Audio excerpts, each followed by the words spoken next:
እንደምን ቆያችሁ? ሰላም ናችሁ? እግዚአብሔር የተመሰገነ ይሁን። ዓመታትንና ቀናትን፣ ወራትን፣ ሰዓታትን የሚጠብቀን አምላካችን እግዚአብሔር ስሙ የተባረከ ይሁን። እንደገና ዛሬም እግዚአብሔር እድል ሰጥቶናል።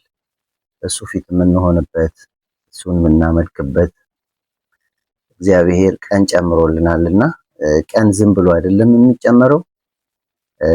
በተጨመረው ቀን ላይ ምድራዊውንም ኃላፊነታችንን እንደዚሁም ሰማያዊ ኃላፊነታችንን እንድንወጣ ያስፈልጋልና እግዚአብሔር ቀን ሲጨምር በዛ ቀን ላይ ምን መስራት እንዳለብን ምን ማድረግ እንዳለብን መጽሐፍ ቅዱስ ያንን ያስተምረናል። ከአባታችንም የተማርነው እሱ ነውና ቀን ሲጨመርልን አምላኪዎች እንድንሆን፣ ቀን ሲጨመርልን የእግዚአብሔርን ስራ የምንሰራ እንድንሆን እግዚአብሔር ይርዳን።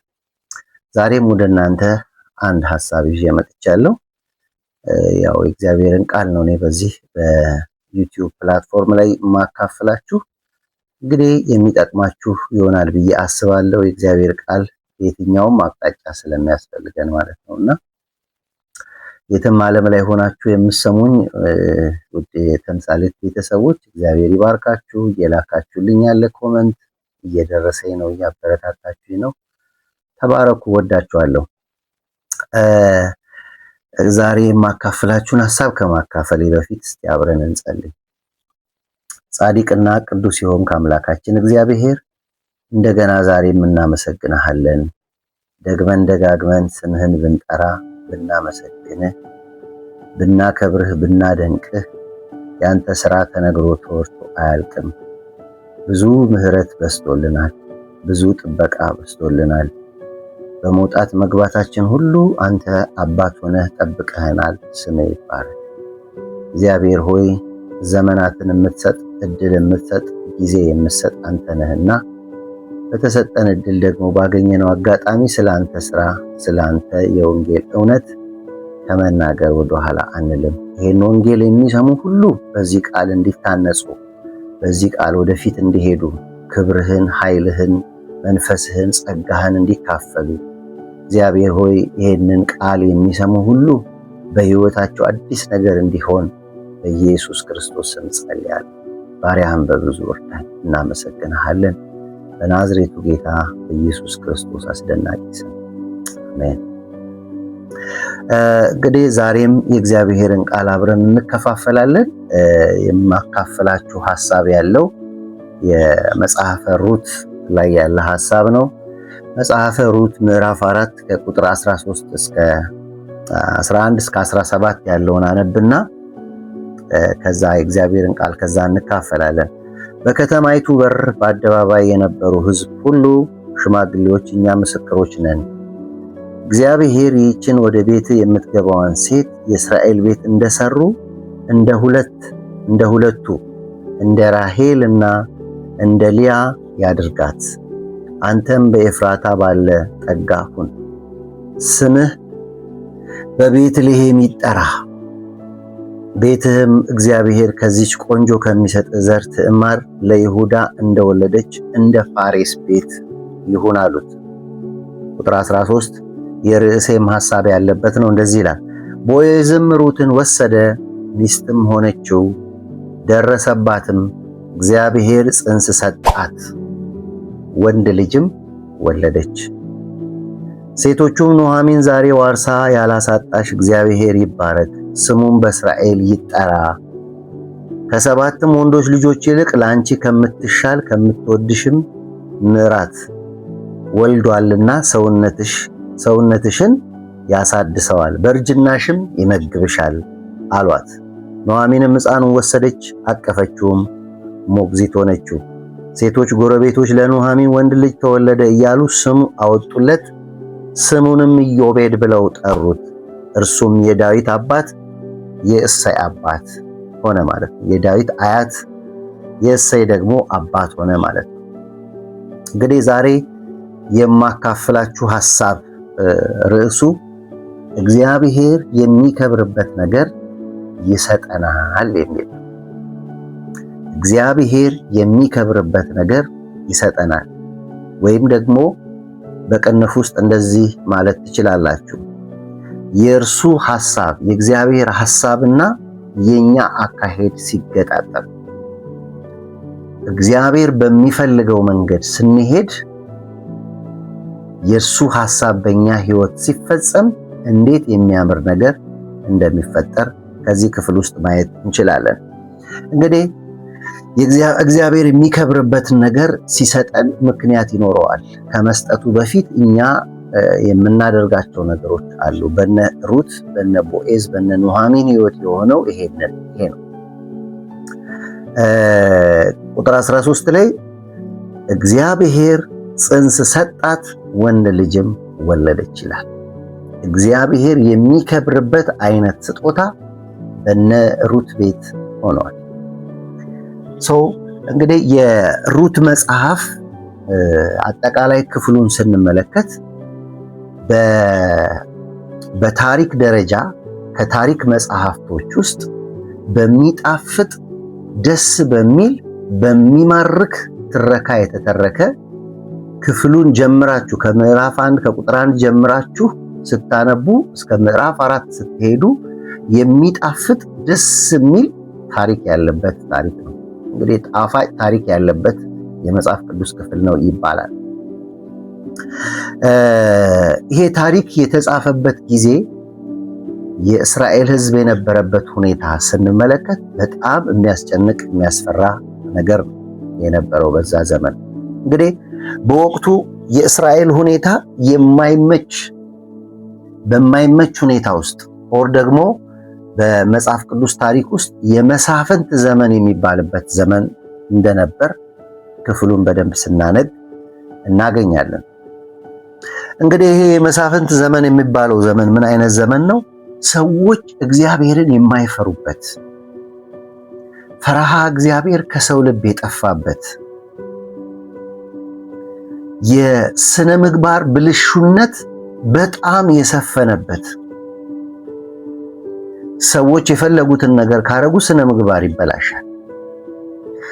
ይሄ የእስራኤል የሀገር አንድነት የፈራረሰበት፣ እስራኤል እንደ ሕዝብ አንድ ላይ የሚቆምበት ሳይሆን ሁሉ ወደ ገዛ ፈቃዱ አይ ቲንክ ከዚህ ዘመን ጋር የመመሳሰል ባህሪ ያለ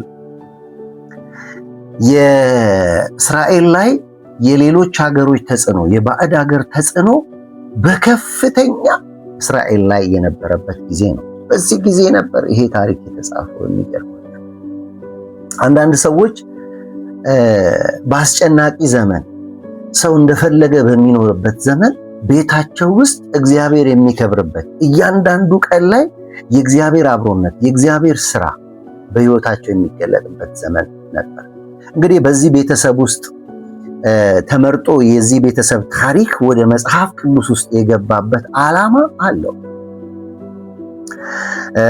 የእስራኤል ሕዝብ እግዚአብሔርን የማይፈራበት፣ ፈርሃ እግዚአብሔር ከምድር ላይ በዛ ጊዜ ከነበሩ ሰዎች የጠፋበት፣ ሰው ሁሉ ስነ ምግባሩ የተበላሸበት፣ የሀገር አንድነት የፈረሰበት፣ የባዕድ ሀገሮች ጫና የነበረበት ዘመን ውስጥ ለካ የእግዚአብሔርን ስራ አብሮ መስራት ከእግዚአብሔር ጋር አብሮ መሆን ይቻላል። ከሩት ቤተሰብ ከኑሃሚን ቤተሰብ ይሄንን ነው የምናየው። በዚህ ታሪክ ውስጥ የሚገርማችሁ የአንድ ግለሰብ ቤት ይሄን የጨለማ ጊዜ እንዴት እንዳለፈ፣ ይሄን የጨለማ ጊዜ አንድ ቤተሰብ ከዚህ ጨለማ ጊዜ ውስጥ የአንድ ቤተሰብ ታሪክ ተመዞ የወጣበት ክፍል ነው የሩት መጽሐፍ። የጨለማን ጊዜ እንዴት እንዳሳለፉ የሚተርክ አስገራሚ ታሪክ ያለበት የመጽሐፍ ቅዱስ ክፍል ነው። ጥቂት ሰዎች ይህንን ዘመን እንዴት እንዳሳለፉ በዚህ ታሪክ ውስጥ በዋናነት ጎልተው የሚታዩ 3 ሰዎች አሉ። የነዛ ሰዎች ሕይወትን ስትመለከቱ እንዴት እግዚአብሔር በዚህ ጭንቅ ውስጥ እንዴት እንደጎበኛቸው፣ እንዴት እንዳሰባቸው፣ እንዴት ቤታቸውን እንዳሰበ፣ የነሱ ጥንካሬ፣ የነሱ ልብ ምን ይመስል ነበር የሚለውን ዛሬ አጠር አድርገን እንዴት የከበረ ነገር፣ እንዴት የእግዚአብሔር ሐሳብ በዛ ቤት እንደመጣ ለማየት እንሞክራለን። ዛሬ እንግዲህ የሩትን መጽሐፍ ስናነብ የዚህ ጽሑፍ መሪ ሐሳብ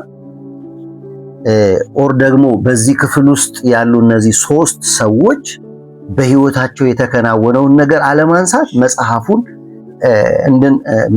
ካላነሳን መጽሐፉን የበለጠ እንዳንረዳ ያደርገናል። የዚህ ጽሑፍ የመሪ ሐሳብ ምንድነው?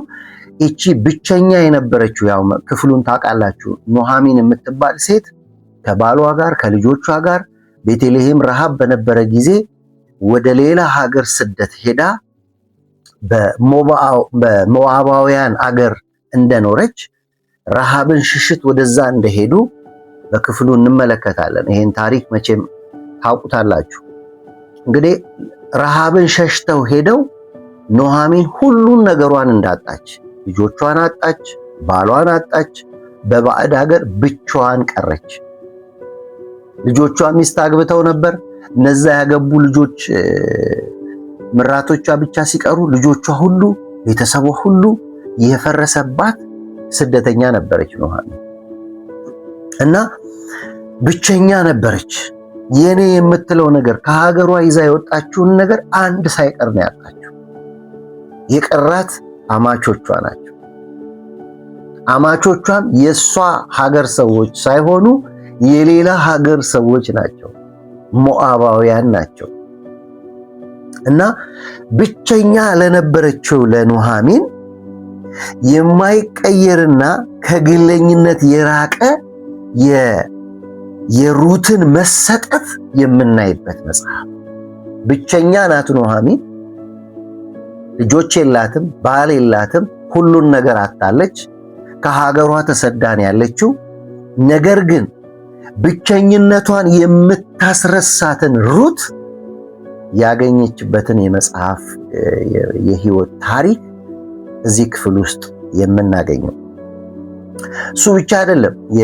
የኑሃሚን ብቸኝነት መጥፋት ብቻ ሳይሆን የሩትን ጠንካራ የሆነ የእምነት አቋም እናያለን። በጣም ጠንካራ የሆነ የእምነት አቋም ነው የነበራት። ለሁለቱ እነዚህ ባልቴቶች ለሆኑ ለኑሃሚን፣ ባሏን ላጣች ለኑሃሚን፣ ልጆቿን ላጣች ለኑሃሚን፣ እንደገና ባሏን ላጣችው ለሩት፣ ለሁለቱ መበለት ሴቶች በጎነትን፣ ፍቅርን በሙሉ ልብ የሰጣቸውን የቦዔዝን ህይወት እናያለን በዚህ ክፍል ውስጥ። የሚገርም ሐሳብ፣ የሚገርም ታሪክ፣ የሚገርም መሰጠት፣ የሚገርም የእምነት ጠንካራ ልብ ያየንበት የመጽሐፍ ቅዱስ ክፍል ነው። ሩትን ስትመለከቱ ጠንካራ እምነት ነበራት። ቦዔዝን ስትመለከቱ ሰፊ የሆነ በፍቅር የተምነሸነሸ በፍቅር የተሞላ ከእግዚአብሔር ያገኘውን እንደ እግዚአብሔር ባይሆን እንኳን ከእግዚአብሔር የተቀበለውን የፍቅርን ህይወት ያንጸባረቀበት የቦዔዝን ህይወት የቦዔዝን ልብ ያየንበት መጽሐፍ ነው። የእግዚአብሔር ፍቅርና መልካምነትን ያንጸባረቀው የቦዔዝ ልብ በከፍተኛ ሁኔታ ሊጠቀስ የሚገባው ክፍል ነው።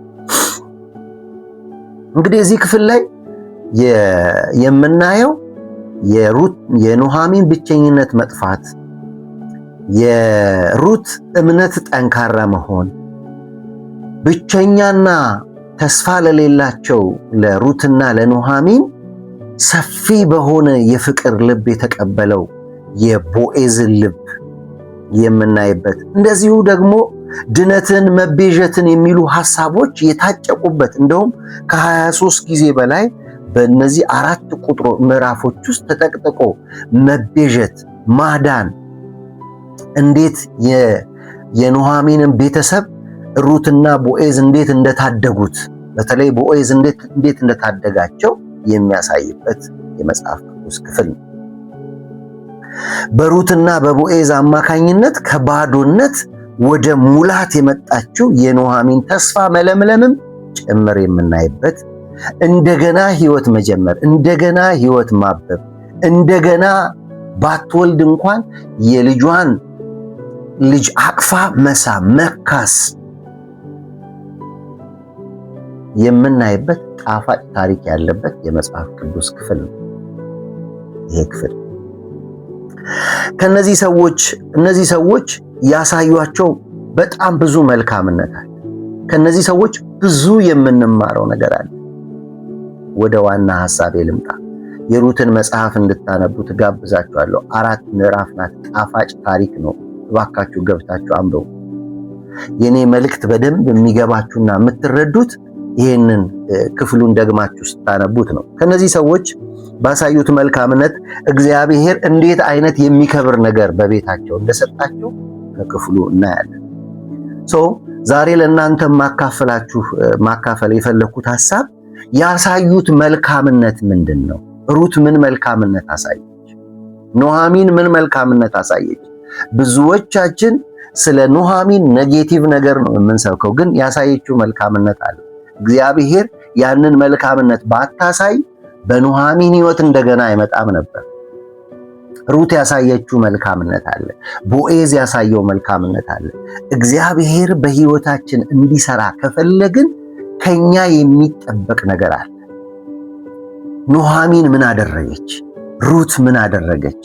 ቦዔዝ ምን አደረገ? እግዚአብሔር በምን አይነት መባረክ ባረካቸው? እሱን ነው አንስተን የምንወያየው። ያሳዩት መልካምነት ምንድን ነው? ያው የክፍሉ ዋና ተዋናያን ዋና መሪ በሷ ምክንያት ስለተጻፈ በሷ ምክንያት እነዚህ ሰዎች ስለመጡ ከኑኃሚን እንጀምራለን። ኑኃሚን መልካም ነገር አድርጋለች። ኑኃሚን መልካምነት አሳይታለች ወይ? አዎ አሳይታለች። የመጀመሪያው ምዕራፍ 1 ቁጥር 6 ላይ እንደዚህ የሚል ሐሳብ እናገኛለን። የመጀመሪያውን ሐሳብ ኑኃሚን ምን አይነት መልካምነት አሳየች? እርሷም በሞዓብ ምድር ሳለች እግዚአብሔር ሕዝቡን እንደጎበኘ እንጀራ እንደሰጣቸው ስለሰማች ከሞዓብ ምድር ልትመለስ ከሁለቱ ምራቶቿ ጋር ተነሳች። ኑኃሚን ያሳየችው የመጀመሪያው መልካምነት ምንድነው ካላችሁኝ፣ መመለስ። እግዚአብሔር በሞዓብ ምድር ሳለች እግዚአብሔር ሕዝቡን እንደጎበኘ እንጀራ እንደሰጣቸው ስለሰማች ከሞዓብ ልትመለስ ከሁለቱ ምራቶቿ ጋር ተነሳች። እግዚአብሔር በሕይወታችን እንዲሰራ ከፈለግን፣ እግዚአብሔር ወደ ሕይወታችን እንዲመጣ ከፈለግን እግዚአብሔር ወዳለበት መመለስ ቁልፉ ነገር። እስራኤላዊ ቢራብም ቢያጣም በእስራኤል እንዲቆይ ቃል ኪዳን ምድር ላይ እንዲቆይ የእግዚአብሔር ሐሳብ ነው። እነሱ ግን ስለራባቸው አይፈረደባቸውም። የራበው ሰው የሚያደርገውን ነገር ነው ያደረጉት። ተነስተው ወደ ሞዓብ ሄዱ፣ ግን ዋጋ ከፈሉ። ሚስ አረጉ፣ ብዙ ነገር አጡ። ስለዚህ ከሄደችበት ለመመለስ ወሰነች። ከሄድንበት ከጠፋንበት እግዚአብሔር ከማይፈልገው ነገር ስንወጣና ስንጠፋ ማድረግ ያለብን የመጀመሪያው ኑኃሚን እንዳደረገችው መመለስ። እግዚአብሔር እንደባረካቸው ሰማች፣ ወደ መነሻ ተመለሰች። መመለስ እግዚአብሔር የሚከብርበት ነገር ወደ ሕይወታችን እንዲመጣ የመጀመሪያው ቁልፍ ነገር። ኑኃሚን ለመመለስ ወሰነች። እነዚህ ምራቶቹ አብረዋት እንኳን ባይሄዱ ብቻዋን ብትመለስም የሰዎችን ሐሜት የሰዎችን ነቀፋ ተቋቁማ ለመኖር ወደ መጣችበት ምድር ተነሳች። ለመመለስ ስትወስን እግዚአብሔር ለኑኃሚን መጀመሪያ የሰጣት ሩትን ተመልከቱ። እኛ ለመመለስ ከጠፋንበት፣ ከወጣንበት፣ ከጎደልንበት፣ ከራቅንበት ለመመለስ ስንወስን እግዚአብሔር መጀመሪያ የሚሰጠን ሰው። እግዚአብሔር መልካም ልብ ያላት፣ ጠንካራ የእምነት ልብ ያላት፣ ጀግና የሆነች ሴት ሰጣት። ለመመለስ ስትወስን እግዚአብሔር በፍቅር የተሞላች፣ በእምነቷ ጠንካራ የሆነች፣ ምትሞችበት እሞታለሁ ምትበይውን እበላለሁ የምትል ጀግና ቆራጥ ሩትን እግዚአብሔር ሰጣት።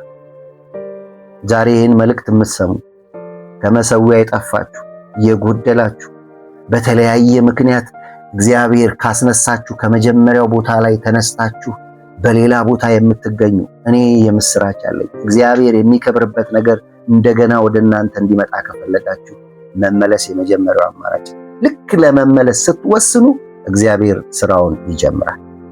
ለመመለስ ስትወስን እግዚአብሔር በሩት ልብ ውስጥ በኑኃሚን ልብ ውስጥ ሩትን አመጣ። ቀሪ ዘመኗ የበረከት ሆነላት፣ የእረፍት ሆነላት፣ የካሳ ሆነላት። ስንመለስ እግዚአብሔር የሚክሰው ካሳ አለ። ልጅ አታለች፣ ባል አታለች፣ ኢኮኖሚዋን አታለች፣ ብቸኛ ሆናለች። እግዚአብሔር ግን ሁሉንም ነገር ካሳት። ቀሪ ዘመኗ የበረከት ሆነላት፣ የደስታ ሆነላት። ክፍሉን ሄዳችሁ አንብቡት። ምንም የማይታይ ተስፋ በሌለበት እግዚአብሔር ተስፋ ሲሰጣት ታያላችሁ። ምንም የሚያዝ ነገር በሌለበት ተስፋ ትሰጣታለች። ከምሬት ሕይወትም ወጥታ አመስጋኝ ስትሆን በእነዚህ 4 ምዕራፍ ውስጥ እናያለን። ሕፃን ለማቀፍ እንደገና አቅፎ ለመደሰት በቃች ነው። አያችሁ፣ እግዚአብሔር ያየልንን፣ እግዚአብሔር የሰራልንን፣ እግዚአብሔር የሚከብርበት ነገር ወደኛ እንዲመጣ ከፈለግን ማድረግ ያለብን የመጀመሪያው ወደ ቦታችን መመለስ፣ ወደ ስፍራችን መመለስ፣ ከእግዚአብሔር ጋር ህብረት ወደምናደርግበት። ዛሬ ብዙ ሰው ስፍራ ለቆ ነው ያለው። በተለያየ ምክንያት ስፍራ ለቆ ነው ያለው። ሰው ወደ እግዚአብሔር መምጣት ትቷል። ወደ እግዚአብሔር ፊት መንበርከክ አቁመናል። አብዛኞቻችን የተለያየ አይነት ድካም ውስጥ ነው ያለን። እኔ ዛሬ በዚህ ማለዳ ወደ እናንተ ይህን መልእክት ይዤ እመጣለሁ። እግዚአብሔር የሚያነሳው ሰው አለ። እግዚአብሔር ከወደቀበት ከጠፋበት የሚያነሳው ሰው አለ። እግዚአብሔር በሰዎች ልብ ውስጥ መልእክት ሲያመጣ በምክንያት ነው። እኔ እላችኋለሁ ዛሬ ኑሃሚን በተመለሰችበት በዛ ውሳኔ ከተነሳን እግዚአብሔር የሚከብርበት፣ እግዚአብሔር ጓደኛ የሚሆኑ፣ የእግዚአብሔር ሐሳብ ያለባቸው፣ እግዚአብሔር በእምነት ያስነሳቸው ሰዎች ወደኛ ይጀምራሉ። ከእግዚአብሔር ሐሳብ ጋር መገናኘት እንጀምራለን። የእግዚአብሔርን በረከት ማግኘት እንጀምራለን። ኑሃሚን ስለወሰነች ሩት ተሰጠቻት። ኑሃሚን ስለወሰነች ለመመለስ ስለወሰነች ስለተመለሰች ደስ የሚል ሞግዚት የሆነችበት፣ ረፍት ያለበት፣ በረከት ያለበት፣ የሚበላ ነገር ወዳለበት እግዚአብሔር እንደገና መመለስ ቁልፍ ነገር ነው። የጠፋ ሰው መመለስ አለበት። ከእግዚአብሔር ርቆ የሄደ ሰው መመለስ አለበት። ስፍራ የለቀቀ ሰው መመለስ አለበት። ይሄ ያዋጣኛል፣ በዚህ መንገድ ረሃቤን አስታግሳለሁ ብላ ሄደች። ነገር ግን በዛ መንገድ ረሃቧ ሊታገስ አልቻለም። ሁሉን ነገር አጣች። ነገር ግን በመመለሷ ምክንያት ቀሪ ዘመኗ የደስታ ሆነ፣ የበረከት ሆነ። ስለዚህ እግዚአብሔር ያየልን ነገር፣ እግዚአብሔር የጻፈልንን ነገር ለመገናኘት ከፈለግን መመለስ ቁልፍ ነገር። ሩት ተመለሰች፣ ሕይወቷ በበረከት ተሞላ። ያሳየችው ኑሃሚን ያሳየችው መልካምነት ወደ እግዚአብሔር እንመለስ፣ ያጠግበናል። ወደ እግዚአብሔር እንመለስ፣ ረሃባችንን ያስታግሳል። ወደ እግዚአብሔር እንመለስ፣ ልብ የሚያሳርፉ ሰዎች ይሰጠናል። ወደ እግዚአብሔር እንመለስ፣ ቀሪ ዘመናችን የደስታና የተድላ ይሆናል። ወደ እግዚአብሔር እንመለስ፣ አጋር ይሰጠናል፣ ተስፋ እናገኛለን። እሱ ብቻ አይደለም፣ እግዚአብሔር ላሰበው አጀንዳ ዝግጁ እንሆናል። የተወለደው ልጅ እኮ የዳዊት ዘር ነው። አያችሁ፣ ኑሃሚን ባትመለስ ለሩት በረከት ውስጥ መግባት ምክንያት አትሆንም ነበር። ኑሃሚን ስትመለስ የጠፋቿን የማትታወቀውን ኪዳን ውስጥ የሌለችውን ሩት ወደ ኪዳን ሕዝብ እንድትመጣ አደረገቻት። እሱ ብቻ አይደለም፣ እግዚአብሔር እንዴት በአሕዛብ ውስጥ አልፎ የእስራኤልን ነገድ እንዴት እንዳስገባ የምናይበት ሐሳብ። ሩት እስራኤላዊ አይደለችም፣ ሞዓባውያን ናት። ከእስራኤል ነገድ ከቃል ኪዳን ሕዝብ ውጪ ናት። ነገር ግን በእምነቷና በሩት በኑሃሚን መመለስ ምክንያት የኢየሱስ ክርስቶስ የዘር ሐረግ ግንድ ውስጥ መጣገባች። ክብር ለእግዚአብሔር ይሁን። ስለዚህ ስንመለስ እግዚአብሔር በዘላለም የሚያስበው ሥራ ውስጥ ኪዳን ውስጥ እንገባለን። ከኑሃሚን ሕይወት የምናየው ይሄንን። ሁለተኛው ሐሳብ በተስፋ መሞላት። ያሳዩን መልካምነት ምንድን ነው? ከኑሃሚን ከሩት ሕይወት ደግሞ የምናየው በተስፋ መሞላት። ምዕራፍ 1 ቁጥር 16 ላይ ሄዳችሁ ስታነቡ እዚሁ ክፍል ላይ ወረድ ብለን ስናነብ ሩትም ወደምትሄጂበት እሄዳለሁና በምታድሪበት አድራለሁ፣ እንድተውሽ ከአንቺ ዘንድ እንድመለስ አታስቸግሪ። ሕዝብሽ ሕዝቤ፣ አምላክሽ አምላኬ ይሆናል። ብትሞቺም በምትሞችበት ስፍራ እሞታለሁ፣ በዚያም እቀበራለሁ። ከሞት በቀር አንቺና እኔን አንዳች ቢለየን እግዚአብሔር ይህን ያድርግብኝ እንዲሁ ይጨምርብኝ አለች። አያችሁ፣ በተስፋ የተሞላ ልብ እግዚአብሔር የሚያስበውን ሐሳብ በሕይወታችን እንዲመጣ ያደርጋል። እግዚአብሔር የሚከብርበት ነገር ወደ ሕይወታችን እንዲመጣ ያደርጋል። ምንድነው በተስፋ የተሞላችው? ሕዝብ ይታያት ነበር። ስትጠፋ አይደለም የሚታያት፣ ሕዝብ ይታያት ነበር። አምላክ ይታያት ነበር። አምላክሽ አምላክ። አያችሁ፣ በእምነት የኑኃሚን አምላክ ትክክል እንደሆነ ስላመነች አምላክሽ አምላክ ያለ፣ ሕዝብሽ ሕዝቤ ይሆናል። በእግዚአብሔር መታመኗ የሚገርም ነገር ነው። ከኑኃሚን ከሩት መልካምነት የምናየው በተስፋ መሞላት። ሰው እግዚአብሔርን ተስፋ ማድረግ አለበት። እግዚአብሔርን ተስፋ ካላደረግን የእግዚአብሔር በረከትና የእግዚአብሔር መገኘት የእግዚአብሔር አብሮነት ወደ ሕይወታችን አይመጣም። ዳዊት ለዚህ ነው እግዚአብሔርን እደጅ ጠናሁት፣ እርሱም ዘንበል አለልኝ፣ ጩኸቴንም ሰማ። እደጅ ደጅ እግዚአብሔርን ማየት። ሩት እግዚአብሔርን ደጅ ታየው ነበር። መባረኳን ደጅ ታየው ነበር። እግዚአብሔርን ተስፋ ታደርግ ነበር። ለዚህ እኔና አንቺን የሚለየው ሞት ነው እንጂ ምንም ነገር አይለየንም ማለት በተስፋ መሞላት። ከሩት ሕይወት ሌላው የምናነሳው ሐሳብ ተግባራዊ ሕይወት። ሶስተኛው ያሳዩት መልካምነት ከሩት ሕይወት ሁለት ነገር ነው የምንማረው። የመጀመሪያው በተስፋ መሞላት፣ ሁለተኛው ተግባራዊ ሕይወት። ምዕራፍ 2 ቁጥር 2 ላይ ስትመለከቱ ሞዓባዊቱ ሩት ኑኃሚንን በፊቷ ሞገስ የማገኘውን ተከትዬ እህል እንድቃርም ወደ እርሻ ልሂድ አለች። እርሷም ልጄ ሆይ ሂጂ አለች። ተርበዋል፣ አጥተዋል፣ ሰው ሀገር ነው ያሉት፣ ምግብ የላቸውም፣ ጎረቤት የላቸውም፣ እህል የሚሰጣቸው የለም። ሩት ግን ተነስታ ወደ ተግባር ሄደች። እጅ አጣምሬ አልቀመጥም። ተግባራዊ ሕይወት እግዚአብሔር በሕይወታችን መልካም ነገር እንዲያደርግ በጣም ወሳኝ ነገር። እጇን አጣምራ አልተቀመጠችም። ልመና አልሄደችም። ቃርሚያ ለመቃረም ተነሳች። ሕይወቷን ለማቆየት የእሷንም የምራቷንም ሕይወት ለማቆየት የሚበላ ፍለጋ ሄደች። ተግባራዊ ሕይወት እግዚአብሔር በሕይወታችን እንዲያደርግ በጣም ቁልፉና ወሳኙ ነገር ነው። ተመልከቱ፣ ሩት ለቃርሚያ ሄደች፣ ቃርሚያ አገኘች።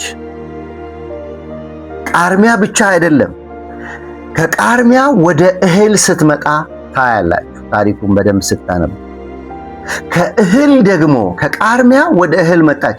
ከእህል ደግሞ ወደ እርሻ ባለቤትነት በቦዔዝ አማካኝነት።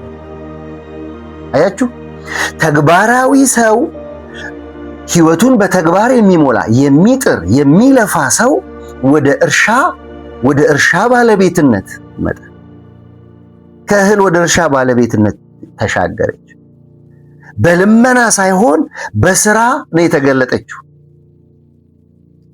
በሰውም በእግዚአብሔርም ፊት ሞገስ ያገኘችው ወደ ተግባር ስለገባች።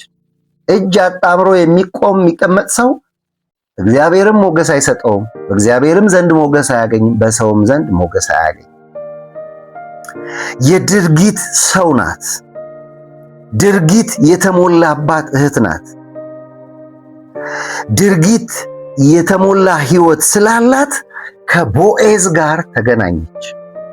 ያችሁ የሚጥር ሰው፣ የሚሮጥ ሰው፣ እግዚአብሔር እስኪመጣ ድረስ የሚንቀሳቀስ ሰው፣ እግዚአብሔር ነገ ይመጣል ብሎ በተስፋ የሚሞላ ሰው ከእግዚአብሔር ሐሳብ ጋር ከእግዚአብሔር በረከት ጋር ካየለት ጋር ይገናኛል። እጅ አጣምረን አንቀመጥ፣ እንነሳ፣ እንስራ። በስራ ገበታ ላይ ያላችሁ ሰዎች፣ በተለያየ አይነት ማጣት ውስጥ የምታልፉ ሰዎች፣ እኔ ዛሬ ከዚህ ክፍል ተነስቼ ልንገራችሁ፣ ጥረታችሁን ቀጥሉ፣ ልፋታችሁን ቀጥሉ፣ ፕላን ቢ ፕላን ሲ እያረጋችሁ ቀጥሉ። ከቦዔዝ ጋር ሩት እንደተገናኘችው ከበረከታችሁ ጋር መገናኘታችሁ አይቀርም። እግዚአብሔር ወደ ሕይወታችሁ የልፋታችሁን፣ የጥረታችሁን፣ የእጆቻችሁን ሥራ እየባረከ ይመጣል። ልመናዋን እግዚአብሔር ትጋቷን፣ ጥረቷን፣ የተሰጣትን ከአማቷ የተሰጣትን ሚሽን ይዛ ሄደች፣ ተሳካላት። እርሻ ውስጥ ለመቃረም ሄደች፣ እርሻ አገኘች። በስተመጨረሻ የእርሻ ባለቤት ሆነች። ከሩት የምንመለከተው ሁለት ቁልፍ ነገር፣ በተስፋ መሞላት፣ ተግባር፣ የተግባር ሰው መሆን። እነዚህን ሁለት ነገሮች ስታረግ እግዚአብሔር መልካም ነገር ወደ ቤቷ ይዞ መጣ። ትዳር ሰጣት፣ ጽንስ ሰጣት፣ እረፍት ሰጣት፣ ለሌሎች በረከት ምክንያት ሆነች። እሱ ብቻ አይደለም፣ የታሪኩ ባለቤት ሆነች። በክርስቶስ የዘር ግንድ ሐረግ ውስጥ ገባች። አራተኛውና የመጨረሻው እግዚአብሔር ያሳዩት መልካምነት የምናየው አራተኛው ሰው ቦዔዝ ነው። አራተኛው ሐሳብ ከሩት ሁለት ሐሳብ ነው። ፍቅርና ርኅራኄ የተሞላ ሕይወት ከቦዔዝ ልብ የምንመለከተው ሩት ምዕራፍ 2 ቁጥር 4 ላይ ስታነቡ እንደዚህ ይላል፣ እነሆ ቦዔዝ ከቤቴልም መጣ፣ እጆቿንም እግዚአብሔር ከአንተ ጋር ይሁን አለችው። እርሱም እግዚአብሔር ይባርክሽ ብሎ መለሱላት። ቦዔዝም በአጫጆቹ ላይ አዛዥ የነበረውን ሎሌውን ይቺ ቆንጆ የማን ናት አለው። የአጫጆቹም አዛዥ ይቺማ ከሞዓብ ምድር ከኑኃሚን ጋር የመጣች ሞዓባዊት ቆንጆ ናት አሉት ይላል። አያችሁ፣ ፍቅርና ርኅራኄን ያየንበት መልካምነት ምንድነው? ከቦዔዝ ሕይወት የምንመለከተው ወገኑ ላልሆነችው ለሩት ራራላት። ምን አይነት መራራት እንደራራላት! እውነቴን ነው የምላችሁ፣ የሩትን መጽሐፍ ከፍታችሁ አንብቡ። እንደዚህ አይነት ርኅሩህ፣ እንደዚህ አይነት መልካም ሐሳቢ ካልተነካ በስተቀር የእግዚአብሔርን ፍቅር ካላጋባ በስተቀር ሊያመጣ አይችልም ማለት ነው። ወገኑ ላልሆነችው ለሩት ወገን ሆናል። አያችሁ፣ የእግዚአብሔር ልብ ሲኖራችሁ ወገን ብለን የምናስበው የሰው ዘር ለሁሉ ሰው ወገን እንሆናለን። ለሁሉ ሰው ደራሽ እንሆናለን። ለሁሉ ሰው መልካም ሐሳቢ እንሆናለን። ተመልከቱ፣ ክብሯን ጠበቀላት። የተገኘችበት ስፍራ የክብር ስፍራ አይደለም። በቀላሉ አቢዩዝ ልትደረግበት፣ በቀላሉ ሌሎች ሰዎች ሊያጠቋት የሚችሉበት ቦታ ነበረች። ቃርሚያ ውስጥ የሚኖሩት ሰራተኞች ናቸው፣ የቀን ሰራተኞች ናቸው። ለጌቶቻቸው የሚሰሩ ባሪያዎች ናቸው። እነሱ ደግሞ ምናልባት ሊያጠቋት ይችላሉ። ነገር ግን ክብሯን ጠበቀላት። በስርዓቱ መንገድ አገባት። ያላትን ጠንካራ ጎን አደነቀላት። ሲያደንቃት ታያላችሁ። ምን አይነት መሰጠት ነው! አገርሽን ትተሽ ዘመድ ወደሌለበት፣ ሰው ወደሌለበት፣ ላንቺ የሚቆረቆር አጎት፣ አክስት፣ ወንድም፣ እህት ወደሌለበት ምንም የሌላትን ሴት ይዘሽ ወደ ማታቂው ሀገር መምጣትሽ በጣም የሚደነቅና የሚበረታታ ነገር ነው ብሎ ሲያደንቃት ታያላችሁ። የከፈለችውን ዋጋ ለኑኃሚን ስትል የከፈለችውን ዋጋ ክሬዲት ሰጣት። ለመክፈል የወሰደችውን ሕይወት አደነቀላት። ምዕራፍ 2 ቁጥር 1 ጀምራችሁ ማንበብ ትችላላችሁ። ያለውን ሁሉ አካፈላት። ካሉት ቤተሰቦች ጋር አብራ እንድትሆን ጠጪ፣ ይሄ ማሳ ያንቺ ማሳ ነው፣ እዚህ እስካለሽ ድረስ፣ እዚህ እስከተመላለሽ ድረስ ይሄ ሁሉ ያንቺ ነው ብሎ ሲባርካት ታያላችሁ። የነዚህ የሶስት ሰዎች መልካምነት በቤታቸው እግዚአብሔር የሚከብርበት ነገር እንደመጣ ታያላችሁ። እግዚአብሔር የሚከብርበት የዳዊት አያት እዛ ቤት ተወለደ። የእግዚአብሔር የዘላለም ሐሳብ እዛ ቤት ተወለደ። ስደተኛ መሆኗን አውቆ ሌሎች እንዳይተናኮሏት ከለላ ሲያደርግላት ታያላችሁ። አንድም ሰው እንዳይነካ። ምን አይነት ልብ! ክፍሉን ስጠቀልል፣ የክፍሌን ሐሳብ ስጠቀልል፣ እነዚህ ሰዎች ያደረጉት መልካምነት እነዚህ ሰዎች ያደረጉት በጎነት ወደ ኑሃሚን ቤት ወደ ሩት ቤት መልካምነት እንዲመጣ አርጓል። ኑሃሚን መመለሷ መልካምነት ነው። ሩት በተስፋ መሞላቷ መልካምነት ነው። ሩት ተግባራዊ ሕይወትን ፕራክቲስ ማድረጓ መልካምነት ነው። ቦዔዝ በንጹህ ልብ እነዚህን ሁለት ሰዎች መቀበሉ መልካምነት ነው። ታዲያ እግዚአብሔር ወደዚህ ቤት አለመምጣት አይችልም። ከተመለስን ተስፋ በእግዚአብሔር በተስፋ ከተሞላን ወደ ተግባር ከገባን የእግዚአብሔርን የፍቅር ልብ ተሸክመን ልክ እንደ ቦዔዝ በእግዚአብሔር ፊት የምንሆን ከሆነ ለሰዎች መልካምነት፣ ለሰዎች መልካም አሳቢ፣ ለሰዎች መልካም ነገር አድራጊ፣ በተለይ ለተጎዱ ለተጠቁ ሰዎች ስንቆም እግዚአብሔር የሚከብርበት ስጦታ ይዞ ወደ ቤታችን ይመጣል። አንዳንድ ጊዜ መንገዱን አናቀውም። ጸሎት ብቻ እናረጋለን መልካም ልብ ሳይኖረን። ጸሎት ብቻ እናረጋለን ከሄድንበት ሳንመለስ። ጸሎት ብቻ እናረጋለን እግዚአብሔርን በችሎታው ተስፋ ሳናረግ። ጸሎት ብቻ እናረጋለን ተግባራዊ ሕይወት ሳይኖረን። እነዚህ ነገሮች በሌሉበት እግዚአብሔር አይመጣም። እኛ በአዲስ ኪዳን የምንኖር አማኞች ከሚሰጠን ነገር አስበን ሳይሆን እግዚአብሔርን የምንጠብቀው ከተሰጠን ነገር ነው። እግዚአብሔር በአዲስ ኪዳን ላለን አማኞች ያለውን ሐሳብ አሟጦ ያለውን ስጦታ አሟጦ ሰጥቶናል። ጌታችን መድኃኒታችን ኢየሱስ ክርስቶስ አንድ ሳይቀር ያለቀ ሥራ አሟጦ ሰጥቶናል። ከዘላለም ሞት ያዳነን፣ ከሲኦል ያዳነን፣ ከኩነኔ ያዳነንን ስጦታ ሰጥቶናል።